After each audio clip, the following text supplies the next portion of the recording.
Okay. Pag-usapan natin ngayon ng dalawa sa mga parang Diyos na sa lakas sa kanilang mga anime verses. Si Satoru Gojo ng Jujutsu Kaisen at syempre, si Sasuke Aizen ng Bleach. Ooh, classic matchup yan ah. Parehong may label na the strongest. Yun nga eh. Pero alam mo yun, iba yung datingan nila talaga. So, sino kaya ang mas angat? Tara, at himayin natin ito. Interesting talaga to. Pareho silang may overwhelming power, tapos may theme din ng pagiging mag-isa dahil nga sa lakas nila, no? Di ba? Oo, parang lonely at the top ang peg. Mismo. Pero sige, tingnan natin yung specific abilities, dun magkakatalo yan eh. Simulan natin kay Gojo. Siya yung most powerful Jujutsu sorcerer sa era niya. Hawak niya yung rare talaga na Six Eyes. Yung Six Eyes, parang special na mata na nagbibigay ng incredible perception sa cursed energy. Tapos, kasama niyan yung Limitless Technique, yung minana ng Gojo clan. Dahil sa Six Eyes, yung cursed energy niya, yung parang mana sa Jujutsu Kaisen, nagiging halos infinite na.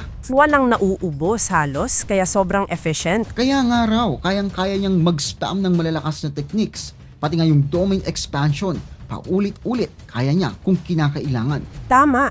Yung Six Eyes kasi, isipin mo, high definition perception siya ng cursed energy. Hanggang atomic level daw. Grabe. Grabe, di ba? Kaya nga, super efficient yung usage niya ng energy. Almost zero loss. Tapos yung limitless naman, yun yung nagbibigay sa kanya ng control sa space mismo. Literal na space manipulation. Oo, yun yung infinity niya, di ba? Parang invisible force field. Oo, parang infinite yung divisions ng space papunta sa kanya. Kaya walang physical attack na makakatama kasi nga hinding-hindi makakarating dito. Exactly. Tapos may mga variations pa yan. Oo, yung blue na humihila na parang dumudurog. Parang mini black hole nga. Attraction nga. Tapos yung red naman, nagtutulak naman papalayo. Doble daw ang lakas nun kumpara sa blue. Repulsion yun. Tapos yung pinakadelikad. Yung hollow purple. Yung kombinasyon ng blue at red. Sabi nila, erasure daw talaga ng matter ang effect nun. Nakakatakot. Oo, literal na deletion sa existence. At syempre, wag nating kalimutan yung domain expansion niya. Unlimited void. Oo. Yun yung nag-overload ng information sa isip ng kalaban. Instant paralysis nga. Oo, infinite knowledge and information agad-agad. Kaya nga napapa-freeze sila. Pero, ang interesting din dito, sabi mo nga, yung limitless, sobrang hirap gamitin kung wala yung Six Eyes. Totoo, kasi it requires precise, fine-tuned control. Tapos ang lakas kumain ng energy. So, yung Six Eyes talaga yung cheat code niya para masustain yun? Parang ganun na nga, yun yung nag-e-enable sa full potential ng limitless na halos walang kahirap-hirap para kay Gojo. Okay, gets. So ngayon lipat naman tayo kay Aizen. Ano bang meron siya? Si Aizen naman, well, bago pa man yung mga transformations niya, Master Swordsman na siya.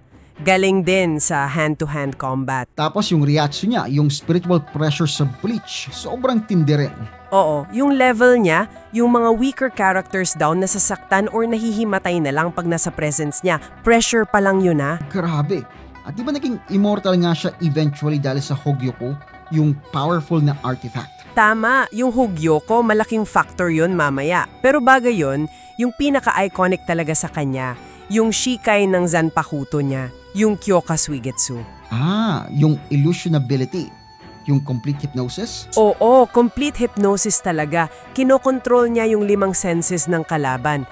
May theories pa nga na baka pati spiritual sensing apektado. Pati yun, seryoso? Possible, dahil sa level ni Aizen. At ang matindi pa dito, kahit alam mo na illusion yon, hindi ka raw basta-basta makakawala.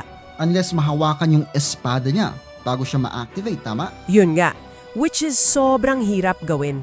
At tumatagal yung effect niyan. Kahit centuries pa, effective pa rin daw. Wow! Tapos bukod doon, alam natin sobrang talino ni Aizen. Master manipulator nga. Oo, at napaka-effective gumamit ng high-level Kido spells, yung magic nila. Kahit walang incantations minsan, ganun siya ka-skilled. Okay, eto na yung interesting part natin, yung comparison. Sa speed may nagsasabing lamang daw si Aizen. May point yon. Yung Shunpo ni Aizen, Lalo na nung tumaas na yung level niya, parang teleportation na nga halos. Posible kaya na kaya niyang i-dodge yung mga physical attacks ni Gojo kagaya ng blue o red? Baka nga, pero syempre, yung Infinity ni Gojo andyan pa rin.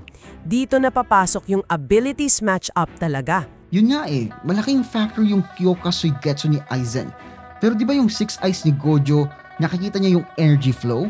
Tama, so may tanong kung kaya bang ma-detect or ma-see-through ng Six Eyes yung nature ng illusion ni Aizen. Baka yun yung activation ng hypnosis. Oo, possible. Pero kung sakaling pati energy perception ay covered ng hypnosis ni Aizen, medyo tricky na yon para kay Gojo. Tapos yung Infinity nga ni Gojo halos perfect defense yun Paano kaya yun malalampasan ni Aizen? Eto yung debate talaga. Kaya ba ng high-level Kido like yung Hado 90, yung Kurohitsugi or Black Coffin? May gravity manipulation yun Space-time distortion daw. Baka maka-interfere yon sa Limitless. Pwede. Or kaya yung tindi lang ng Ryatsu niya mismo, yung Ryatsu Crush. Kaya bang i-overwhelm yung Infinity? Medyo malabo siguro yun pero who knows? Or yung illusion nga. Dahil nga hindi siya physical attack, baka makalusot sa Infinity. Yun yung isang malakas na possibility para kay Aizen. Kung ma-hypnotize niya si Gojo, kahit may Infinity, malaking advantage na yon. Pero baka naman ma-detect nga ng Six Eyes yung Kido o yung hypnosis bago pa tumama. Laban talaga to ng perception versus deception. Oo, talagang mind games din. Tapos meron pa sila mga ultimate moves, di ba? Yung Unlimited Void ni Gojo versus ano nga bang katapat nun kay Aizen? Yung Kyoka Suigetsu pa rin ba? O yung Hogyuku na? Yung Unlimited Void, sure hit effect yan sa loob ng domain. Kapag natrap ka, tapos ka. Yeah, wala nang kawala doon. Pero yung Hogyuku nga, may kakayahan daw yun na i-manifest yung deepest desires ng owner, mag-manipulate ng fate, at importantly, mag-evolve para malampasan ang anumang panganib. So, posible bang mag-evolve si Aizen para ma-counter yung domain expansion ganon? Yun yung wildcard ng Hogyoku. Hindi natin alam yung full extent ng capabilities nun. May point pa nga na nung nag-fuse si Aizen sa Hogyoku, baka pati yung Kyoka Suigetsu na integrate na sa mismong existence niya. Anong ibig sabihin doon? Na baka hindi na niya kailangan i-activate yung Shikai formally. Baka yung simpleng presence lang ng Reiatsu niya sapat na para matrigger yung illusion. Grabe naman yun, that's broken. Medyo nga. Plus yung immortality at high-speed regeneration ni Aizen dahil din sa Hogyoku. Kahit mapuruhan siya ng grabe, kayang-kaya niyang mag-regenerate. Samantalang si Gojo naman, kahit gaano kalakas, mortal pa rin. May limits pa rin yung katawan niya. Yun ang isang major difference nila. Oo, vital yun. Si Gojo, kailangan niyang tapusin agad yung laban. Si Aizen, pwede niyang i-drag yung fight. So, ano na?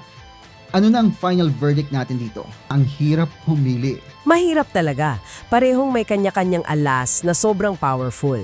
Si Gojo, may absolute defense halos at space manipulation powered by Six Eyes. Si Aizen naman kasi may power na perfect hypnosis, tambuhalang spiritual power, utak na pang chess master, at yung Hogyuku na nagbibigay ng immortality at evolution. Grabe yung matchup talaga. So parang laban to ng ultimate defense versus ultimate offense na may ultimate trickery at survivability. Ganun na nga. Binubuksan nito yung tanong ano ba yung mas mangingibabaw? Yung kakayahang hindi matamaan? O yung kakayahang manloko at hindi mamatay? Siguro, depende lang talaga sa strategy sa mismong laban, di ba? Or kung sino talaga yung unang makakahanap ng buti sa depensa o sa plano ng isa. Oo, at kung paano nila gagamitin yung environment, kung may preparation time ba, ang daming factors. Tama. At para sa'yo na nakikinig o nanonood ng video na ito yung iiwan naming tanong sa'yo. Kung iisipin, yung abilities nila ay parang refleksyon ng personalities o ng struggle nila. Interesting point. Ano kaya yung sinasabi ng Infinity ni Gojo na parang may pader na humaharang sa lahat ng makakalapit sa kanya? At yung Kyoka Suigetsu ni Aizen na walang makakakita sa tunay niyang anyo o intensyon tungkol sa isolation na posibleng nararamdaman nilang dalawa dahil nga sa pagiging strongest. Oo nga no, Yung lakas nila, parang yun din yung kumukulong sa kanila. Magandang food for thought yan. Pero ikaw, sa tingin mo, kapag magkaharap sila, sino sa tingin mo ang mananalo? Lagay mo naman dyan sa comment section sa baba. At kung may gusto kayong karakter na pagtapatin dito, comment nyo lang sa baba at susubukan natin gawin yan. Maraming salamat sa panonood at kita-kits tayo sa next video.